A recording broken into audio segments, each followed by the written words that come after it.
welcome. I'm Scott Bastiani. I'm the global program chef here. Thank you for coming. Lots of familiar faces. So before she was a Food Network star and an internationally best-selling cookbook author, Nigella Lawson decided she wanted to be Italian. At the age of 17, she spent her gap year working as a chambermaid and learned a wealth of hands-on knowledge in Italian cooking. Today, Nigella brings as much of Italy as she can into her own kitchen, and now she celebrates the pleasures of Italian food with us in her first Italian cookbook, Nigellissima, the easy Italian-inspired recipes. Nigella Lawson, food enthusiast, television personality, and journalist, is the author of 8 best-selling cookbooks, including Nigella Kitchen, Nigella Fresh, Nigella Christmas, they all have my name on them. Nigella Express, Feast, Nigella Bites, How to be a Domestic Goddess. You can see Nigella weekly as she hosts the innovative culinary competition series The Taste with Anthony Bourdain, which premiered in January in 2013 on the ABC television network. So with further ado, please help me welcome Nigella Lawson. Thank you. Your book mentions that you have instant Italian inspiration. I'd love if you could describe that a little bit. I will do. I'm going to answer a bit differently to say, which is that I spent a year in Italy in between high school and university.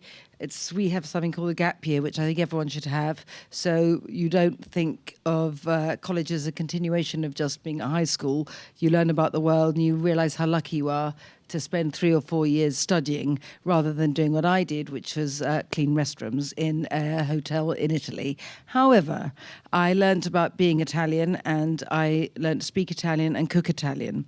I always want access to that, even though I'm not Italian. I have pretended to myself for many years that I am, even going to the extent of giving my children Italian names.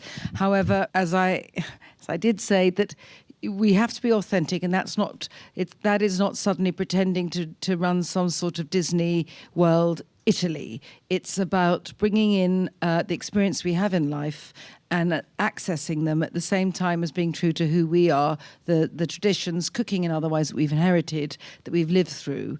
And for me, Italian food is very contemporary, even though it's probably one of the most ancient of cuisines. It's very direct, it's very straightforward, it's very simple. And it's not, so when I want to have instant Italian food, I'm not taking recipes which may be, obviously there are some slow cook recipes. I'm not taking some very complicated recipe and then trying to find some new contemporary twist on it, which sometimes I'm bringing my own twist. I'm respecting the way that Italians feel that the real truth of food is that it must always taste of what it is. It's not about interfering and trying to show your own brilliance. And someone once said that there's a difference between French food and Italian food. And if there's any French people here, I don't mean any offense, which is that French cooking is about drawing attention to the cook, and Italian cooking is about drawing attention to the food. And I think that's very important. Of course, the two things coexist, but the real point about trying to have sort of what I call instant Italian inspiration is by thinking, what do the Italians do so well? What they do is they think, how can I respect the ingredients in the best way I can? Therefore, I'm interfering in the least, but having enough of myself that I've put my heart into this. It's not really about knowledge, it's about passion, and it's about an attitude. And I think that's very important, and it's more important than any amount of rarefied knowledge. I perhaps that sounds defensive. I'm a home cook and not a chef. But the difficulty about, I think, being a chef often is that you can overthink something, whereas what home cooks know is that the fastest, simplest, most straightforward way you get food on the table is often the best. So that, for me, is very much what Italian food is about. And also that Italian food does not rely on a huge amount of ingredients. And so when I'm writing a recipe, I feel, since I'm a working mother who writes food books, I know that I do not ever want to be sent to the shops unnecessarily, and I never want to send other people to the shops unnecessarily. And because, as well, not being a chef, I'm my mind is slightly blown away by the fact that I know that Google is here, creating 45,000 meals a day. Well, as a home cook, I'm not going anywhere near that, despite the fact that I have teenagers. But I will certainly say that what restaurant chefs often forget, I don't mean this disrespectfully, some of my best friends are chefs, but they often forget that in a normal life, if you buy something, you're not using a whole bottle a day. You're not using gallons of one particular liqueur. So that I will always try and make things instantly accessible to my readers and to myself. Say, for example, I ask someone to get marsala. I will use it in many, many recipes, not just because that's what I do, but because why buy something ever for one ingredient? So I'm trying as much as possible not to be wasteful of anyone's time, anyone's money, or just the produce. I think that's a great common theme that I think a lot of cookbooks out there make it challenging for the home chefs, and I appreciate the simplicity you're putting in the background. That's very, very helpful. Kind of leads to the next question, which is there's a common theme of simplicity with ingredients and respecting the fact that it's the food speaking for itself. If you're looking at the different regions in Italy, obviously there are dramatic differences. Could you describe one of your more favorite regions and why? I will do, and I want to link that to why I've actually not been at all regional in this book. I first went to Florence, and I have to say, because of that, Tuscany has a particular place in my heart. The English have long had a love affair, and in fact, an English writer once dubbed that part of Italy Chianticia. That's how we end all our counties. I actually wanted to take when I first wanted to do an Italian book years and years ago, because of having lived in Italy, and I actually have a degree in medieval and modern languages from Oxford, and Italian was one of the languages I studied there. I did want to do a more academic book. I mean, that was a long time ago when I had the arrogance of youth. And since then, also, the Italian food market has exploded. And I felt there was no need for me, a non-Italian, to contribute. And there are many books on that subject. However, I do think that possibly not since the Roman Empire has Italy colonized the world as it has now. And Italian food is incredibly popular, I think, for the reasons I said earlier. I am not from one of the regions in Italy, and this is not a collection of recipes that actually exist everywhere. Some of them are traditional, some of them are my reinterpretations. But I was in conversation with Mario Batali the other day, and he was saying that he regards, in many ways, the food he does as what he calls New Yorkese. And he said, would you say that your food is Londonese? And I think that's true. So I feel that I go to Italy a lot, rather interestingly, considering Italians are not normally Anglophone. Of the non-Anglophone countries, for example, on Twitter, the highest number of followers I have are from Italy. Which is extraordinary. And I have grown to see that what's happened in Italy is they are fiercely regional in their cooking. But of course, the world has changed. There's the internet, we know. There's also an enormous amount of television. People like Jamie Oliver and me, I am also on television in Italy, and they're open to that. Now, whereas in Italy, if you're from Tuscany, you will be very disdainful, perhaps, of the cooking of Lazio, say in the Rome region.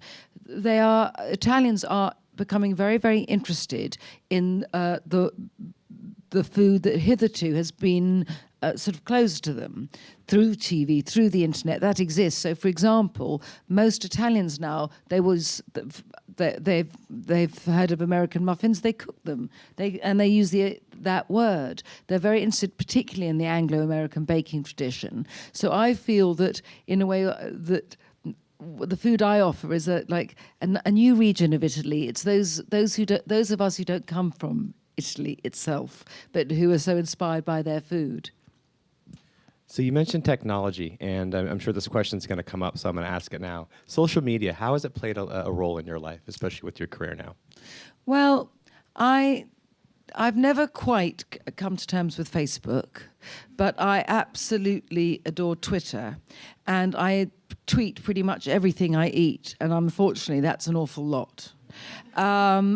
I find the interaction with people who are interested in food very inspiring.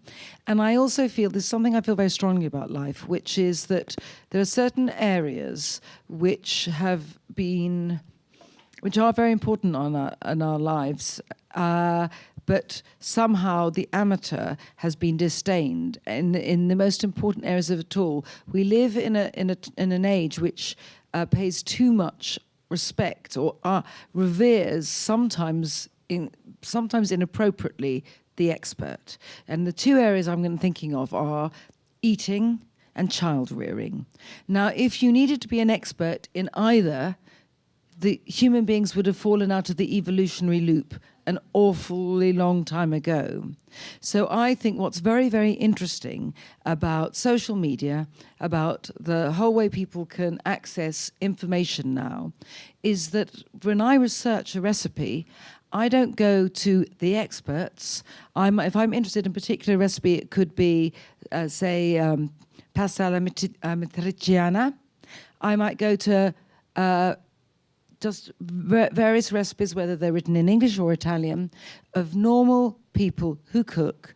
These are the recipes that have been passed down in their family or how they've adapted it. So I think it's very important for me. I like to see how people cook in their homes. I love restaurants. The minute I know I'm going anywhere, all I do is scour the internet to see where I'm going to eat. But nevertheless, for me, the story of cooking is how actual people cook in their lives, not how they cook professionally. So as far as I'm concerned, it gives me a connection that I value. And also because if you do what I do, which is to do TV programs and write books, that sometimes it can be a bit one-sided. So the same reason I like the more old-tech version of doing a book signing, but why I like Twitter and I like any other medium that accords me a communication with my readers. I like that because I feel food is about communication, and that means it's a dialogue, not a monologue. And there I shut up. Thank you. So we're based here in Mountain View, California, and for the American readers, even though we have a very diverse group here, curious about what recipe or recipes you think would stand out to the American cooks, the American chefs from your book, and why? Well, just before I answer that, see, I'm a bit of a witterer. Just before I answer that, I want to say that something in Europe, particularly that's interesting, it's not surprising, but in America, that the renaissance, if you like, of Italian cooking, the way it took over from French, did not come from Italy, although those of us in England live very near it, but came from California. You're all too young to remember, but the big sort of Cal Ital movement in the 80s is what made Italian food suddenly come to prominence. Now, I would say that America is a country which has so many Italians, of those of Italian descent, that there are certain recipes which would stand out in particular. And I would say my quick Calabrian lasagna that is actually very much a traditional recipe, and that's quite interesting in that normally the normal lasagna we know has a white sauce and cheese in it and a meat sauce, and there's a recipe for lasagna in Calabria which is entirely different. I've never found it anywhere outside there, and that is you just make a very quick meat sauce. In other words, you just toss some meat in a pan with some onion and a bit of red wine and lots of, we call it passata, tomato passata. I don't know what you call, it's puree. It's like tin paste. No, it's not paste. It's not paste. Whatever it'll be, it'll be translated into American in my book. So imagine if you had some canned tomatoes and you put them through a food mill. Mouth it better? Now, I think well, maybe it's called puree, but I will get to the bottom of this. But anyways, that you make your sauce like that, and that is your very runny sauce. And then you they layer up lasagna sheets with hard-boiled eggs chopped, mozzarella chopped, and some cooked Italian ham, thinly sliced. And they layer that up, and then you pour all the sauce over it, and you just bake it. Now that, I think, will speak, it's simple, it's got a directness, that will make sense to Americans. I think most will. Zucchini pasta, I think, especially around here, when you probably grow your zucchini just outside. And I wanted to put that recipe in because I feel, and here I must take some blame for this, that anyone who prints recipes either in magazines or in books or does them on TV, although TV is more forgiving, but certainly in print, that tends to highlight the photogenic. And as we all know, often the best tasting food isn't so pretty. And the zucchini pasta, you do cook the zucchini a long time, it goes a kind of khaki shade, and it tastes so fantastic. And I also wanted to highlight that sort of food. That's very, really, there are about 3 ingredients. It's very quick and simple. It's not created for a photo op. And I haven't really answered your question, but you're probably better placed to answer, because I offer what I've done, and I offer it in the food that all food should be offered, to share and with love. But I can't look at it as if I were an American. Sure. No, I think you answered it quite well. So I want to shift to one question about the taste, because it's the new show that you're on, and Sure. I'm sure people have a lot of questions. And in the meantime, if people in the audience have questions, it'd be a good time to start thinking about that. And then as you line up behind the podium, we'll address those. So the new show, The Taste, it's a huge hit. Wanted to know what specifically you've learned while being on the show. What did I learn? Well, funnily enough, although when I started, one of the reasons I wanted to do it is that I feel that, as I said, food has been slightly taken over by the professional. And I often think that as great as chefs can be, their technique and their expertise and their dexterity, while inspiring, can sometimes be intimidating. And so I wanted to go on to champion the home cook and to say, look, the food that we all like eating, even the chefs like eating, is cooked at home. I still feel that, but what I learned an awful lot is that actually those techniques and that expertise, and I say that really actually a lot from watching Chef Ludo Lefebvre cook, because we didn't actually see the contestants cook, because that was the whole point of the Tasting Blind, and it impressed me an awful lot, and it showed me what artistry can elevate food, not to a higher sphere, but to a very interesting sphere. What it also taught me is that the one food stuff that is absolutely impossible to taste and to find blind is protein. I mean, Luda, we had such great chefs like Jose Andres, everyone came on. No one could ever tell, was it pork, was it chicken? Ludo and I had a long argument about whether someone's beef was seasoned properly. It was lamb. And it's very interesting because vegetables you can tell, spice you can tell, and herbs, protein you can't. So in a way, and I'm a carnivore, I would say this is, if I were a vegetarian, I'd be jumping up and down with glee. Was it challenging being the only woman on the show as far as the judges go? I mean, it was challenging being the only woman in the sense that they were very shouty boys. I mean, luckily, I have an older brother, and so I'm used to keeping them in order. But the difficulty is I'm not... they're professionals. I've always thought that one of the differences between a professional chef and a home cook is that professional chefs are very conflict-driven. And I think those of us who cook at home tend to be this is all generalizations, can be dangerous, tend to be conflict averse. And although we often fail, we try and use food to create harmony. So I found it quite difficult to be in an environment where there was a lot of alpha male chest beating and how much they were going to crush everyone else and they were going to win. Because the difficulty with intimidation tactics is they can intimidate, and I was often quite intimidated. And actually, although Ludo looks like he can be really horrible on camera, off camera, he's very nice, and he always said to me afterwards, "Please, I didn't mean to do that. You know more about food than I do. I just know fancy French fufu. You know more about food." But actually, I did find it intimidating, and that was the plan. So that was my fault. Well said. I also felt, as you know, this has been reported, slightly intimidated by the sort of glamorization ideal of TV. And when we did the poster, I did say, "You cannot airbrush my tummy out," because I know that everyone else on TV is thin. And I felt very wary of that. I didn't think it was honest to present an airbrush or this tummy person, because I eat, and you can't eat and have a concave tummy. There you go.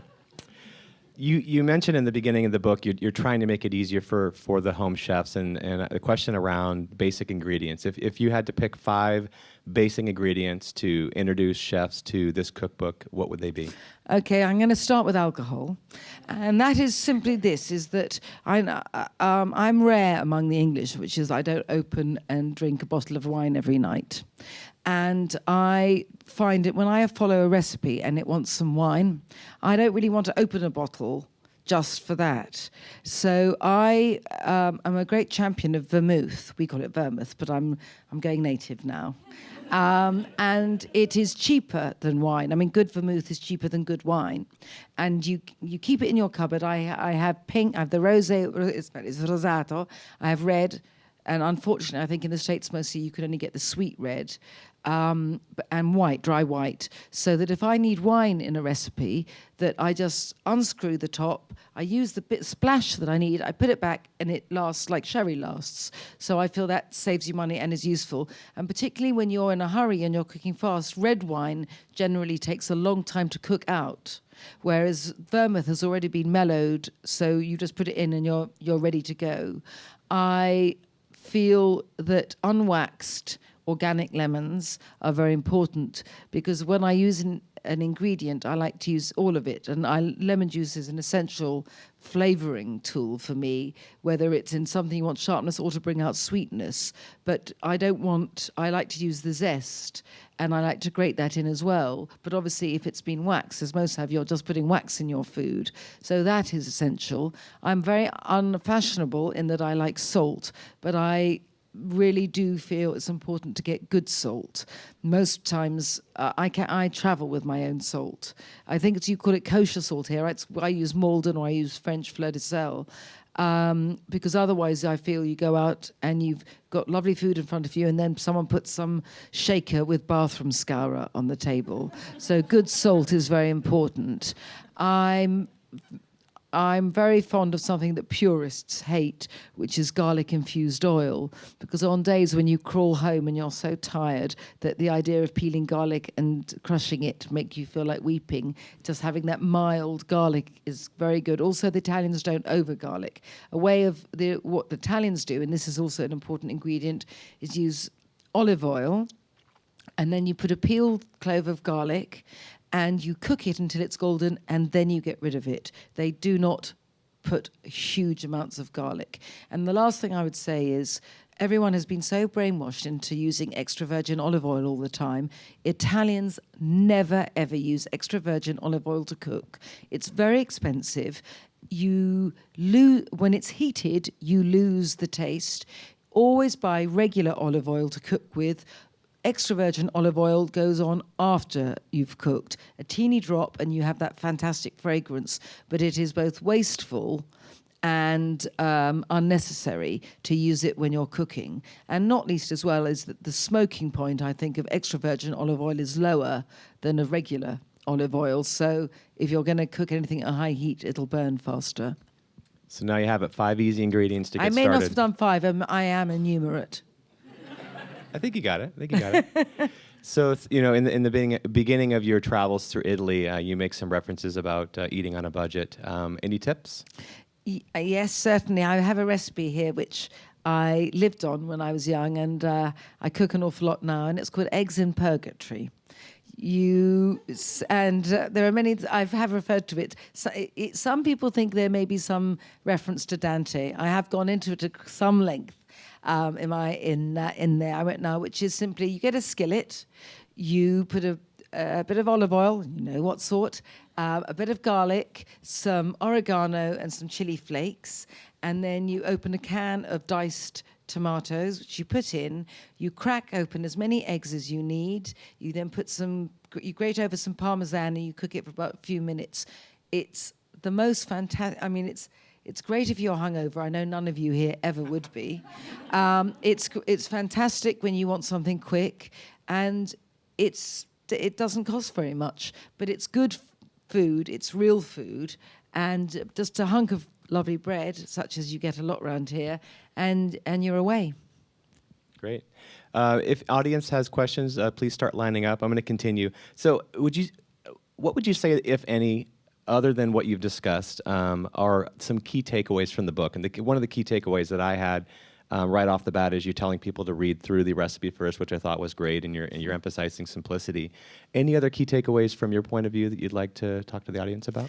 Well, what I've tried to do, I mean, I started off as a journalist, not a food journalist at that.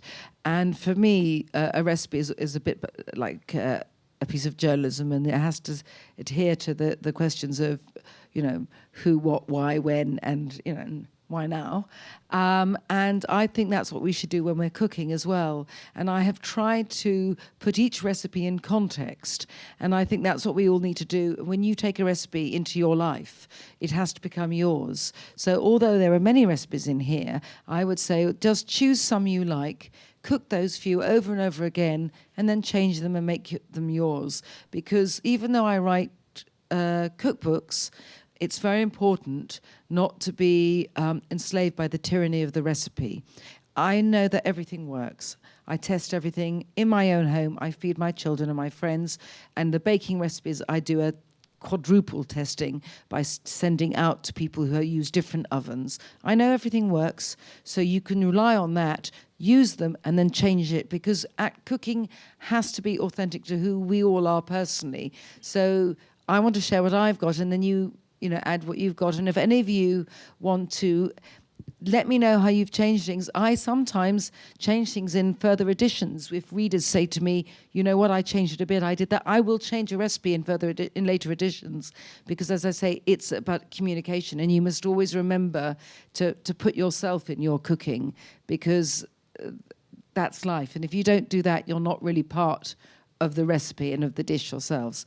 But you can follow the recipes as well. I'm not, I'm happy if you want to cook from it directly, and I know it will work, but not to feel that you can't put your stamp. And that's what I want people to take away. We have a very innovative bunch of Googlers. I think you're going to get a lot of emails coming in. That's great. We have a first question from the audience. My wife and I first saw you on TV in Australia, where we're from, 11 years ago. You don't say. It was my wife's up the front. It was 11 years ago on our honeymoon. So ever since then, you've been the other woman in our relationship. And so there's lots of things I'd like to ask you, but I'll give you two. We've got 4 young children. Could you tell us of your recipes, which you think the kids would love to eat and help make? We love seeing that on your TV shows with your kids helping to make Yes. it. And the other thing, I'd love to hear about your writing. To become a writer, were you just passionate about it? Did you study? So I'll leave you with those. Okay, I will answer in the order. People often complain that children don't eat vegetables. I think actually, it really depends on how you cook them and how you talk about it. I've got a recipe in here which is for tortellini minestrone, which my children have always loved. And a big bowl of vegetable soup is it's nourishing in every sense. It's nourishing for body and for soul. And since my children were little, I would give them scissors for them to chop up green beans. I feel that, obviously not. I don't know. Your children are probably too young to be given knives, but they can stir. And I think that really it's being part of, even if they're just watching and with you in the kitchen, and being part of seeing how food is made is very important. And if they contribute, they will eat. Even that if Brussels sprouts, which children often don't like, you ask them to help cook them, they will eat them because children want to. We need to feel involved. And so that's what I would say in there. And also my children particularly like, I call it a pasta risotto. There's a way, when I was in Italy last, I found this new way they have of cooking pasta, which is totally anarchic, which is you put pasta and water in together and you cook until the pasta has absorbed the water and it's very, very creamy. And I use that orzo pasta, which looks like rice, although orzo in fact means barley. And I cook that with pancetta or bacon and peas, frozen peas, I'm afraid to say. But I shouldn't say I'm afraid to say, because of course, unless you're picking the peas and shucking them straight away, you're just getting the starch, you're not getting everything. And they like that a lot, and it's very easy to make because you're not stirring like risotto. You can't have four young children and be stirring a risotto, that I know. As for writing, I'll tell you how I learnt to write. And that is, very strangely, that when I was at college, I don't know if it's still done, but if you went to either Oxford or Cambridge, you were taught in the tutorial system, which was just one-to-one with your tutor, or sometimes two of you, and you didn't hand your essay in, you had to read it out. I mean, obviously this wouldn't work if you were doing maths, but I was doing, as I say, medieval and modern languages. And when I did my first essay, like many children, young people who were academically precocious, it was embarrassingly pretentious. And I was too embarrassed to read it out loud, so I had to edit as I read it out so that I could say it without blushing. And then I learnt to write. Some people might say I still do have a slight alliteration and adjectival overload problem, but I'm working on it. I learnt how to be a journalist that way, and I learned how to write, because in order to hold someone's attention and for it to be realistic that one should say something, you have to learn to write it in a way that will do that. So I would say that was the best training for writing I could possibly have had. Great. So lots of great savory dishes in the book, and also a lot of yummy desserts. What would be one of your favorite desserts, and why? I am very, very... There's two particular desserts. Can I do two, please? Can I be greedy? You can do 3. One is my chocolate olive oil cake, which this is really a bit about. It's not Italian because it's got olive oil. I kind of gave myself a bit of license. I created it because a very good friend of mine has celiac disease, and he complained to me that he never got to eat chocolate cake anymore. So I wanted to make a cake he could. So it's really just made. It's got ground almonds instead of flour, and it's got olive oil so it's gluten-free and dairy-free, and is fudgy and heavenly, and very easy to make because you're really just stirring. You're stirring some hot water into some cocoa, and then you're stirring some olive oil and sugar and eggs and ground almonds. So it's very, very easy. You make it ahead, so I love that. And I also have a what I call a one-step no-churn coffee ice cream, which is made from ingredients that would probably give most nutritionists a nervous breakdown. But condensed milk, heavy cream, instant espresso powder, and coffee liqueur. I have to say I'm unashamedly kitsch. And it tastes like Italian gelato, and all you do is whisk it all together, put it straight in the freezer, and you don't have to churn it or anything. So it has so much sugar and fat. But you don't have to eat a lot, and you don't have to eat it every day. That's what I say. So those are my two favorites. Perfect. We have another question? We know that you love Italian food. What other types of food do you like? All types. What are your favourite cuisines? I have yet to find a countries? type of food I don't like except a green pepper. Okay. I feel they're unripe and I don't understand it. I feel if you're not a Hungarian, there's no excuse for a green bell pepper. I love Thai food, and I think of all the Asian cuisines, it's the simplest to cook at home. I like Indian food, but I cook that only when I've got either a lot of time off or a pressing deadline. because you have to work so hard on it. I think otherwise the only other cuisine I have a emotional connection to really is Norwegian, strange enough, because for some reason I spent a lot of time in Norway as a child and even did once speak Norwegian. I can't anymore, so I love Scandinavian food. And I also adore regional American food. For me, it's incredibly exotic.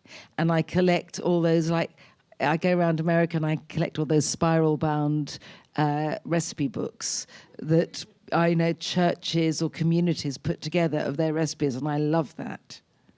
Thank you. Are there any areas that you maybe haven't been to that you'd like to explore more, or you've been to and you'd like to see more of around the world? I'm very, very ill-travelled, and I would like to rectify that.